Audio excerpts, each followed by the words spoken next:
Se a característica dos relacionamentos tradicionais é a estabilidade, como nós vimos ontem na primeira entrevista da série sobre relacionamentos que estamos apresentando nessa semana, bom, nessa vida contemporânea, nos relacionamentos contemporâneos, a diversidade e a complexidade são quase regras. Ou melhor, será que existem regras nesse tipo de relacionamento? Bom, quem vai responder a essa e a outras perguntas é o psicanalista Francisco Santos Filho, também professor aqui na universidade. Obrigada pela sua presença nessa série de entrevistas.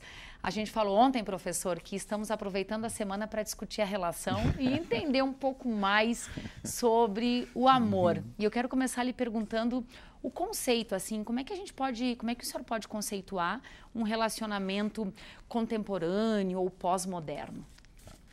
Bom, essa diferença que você marcou entre modernidade e pós-modernidade é uma diferença de tempo histórico, né? Então, modos de relacionamento sociais dados pelo convívio social que vão produzir efeitos nas pessoas, né? Se antes havia um tipo de relacionamento que era muito mais pautado por referentes tradicionais estáveis, né? Um casal heterossexual unido para ter filhos, constituir uma família e viver a vida inteira juntos, era isso, né? Isso diminuía muito a possibilidade de escolha, pelo menos a escolha aberta, e dava vazão a uma série de fantasias, de desejos secretos que o Freud chamou de histeria ou neurose, né?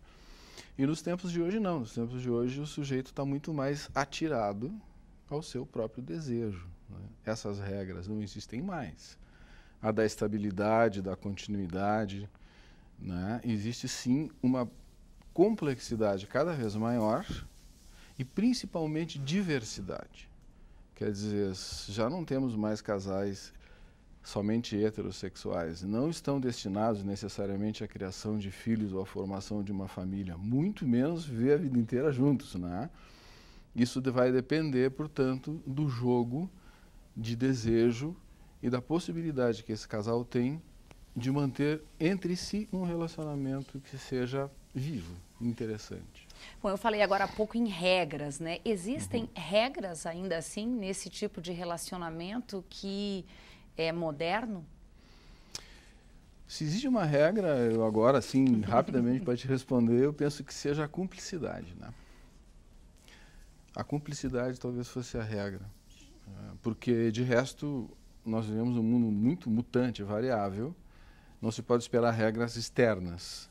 A cumplicidade significa a capacidade de um ser cúmplice do outro, né, em termos de produção de uma espécie de alegria de viver. Eu não estou falando numa facerice ingênua, mas eu estou falando na capacidade de vibrar com o que cada um faz, porque cada um tem uma vida autônoma, diferente das relações antigas em que havia uma dependência, tarefas bem definidas. Hoje não, hoje os dois estão no mundo, cada um tem suas coisas, e a capacidade de se complementar pela cumplicidade, eu acho que talvez fosse...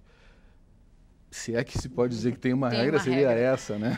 Professor, por isso hoje as pessoas se conhecem e muito mais rapidamente do que antigamente vão morar juntas, não deu certo, imediatamente se separa, algo que não era comum 20, 30 anos atrás. Sim, você vê que a diferença está justamente na decisão de experimentar, né? Porque antes não havia, era certo o destino, era o casamento, em geral o casamento com rituais, né, religiosos e que sei eu.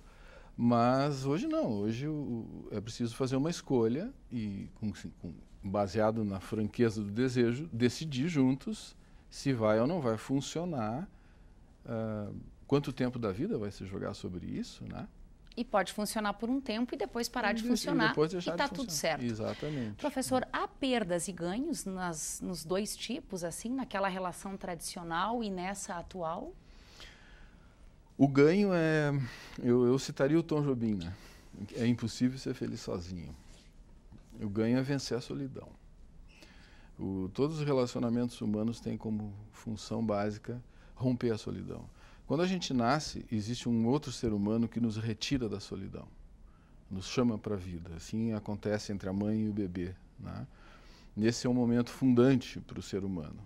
A necessidade de ser capaz de dividir o seu espaço com outra pessoa, rompendo a solidão e entrando no campo do convívio, da divisão, isso é talvez o maior ganho que uma relação amorosa possa dar.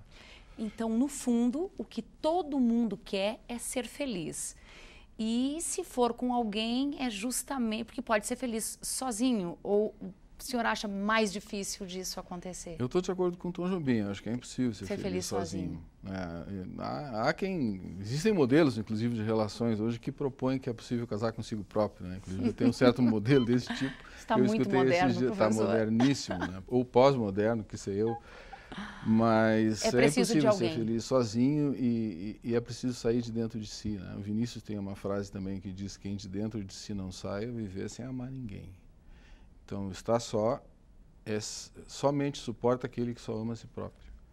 E isso, as relações nos impedem de ficar presos nessa cadeia de si mesmo, né? Que, aliás, é um risco muito presente, talvez hoje em dia mais do que nunca, né? Pelo modo narcísico, individualista que a nossa cultura tem de viver. Que bacana lhe ouvir, professor. E olha, amanhã a gente segue com a série de entrevistas aqui e nós vamos falar sobre um outro aspecto, professor, que é a sexualidade. Muitíssimo obrigada pela sua participação aqui no Hora da Notícia.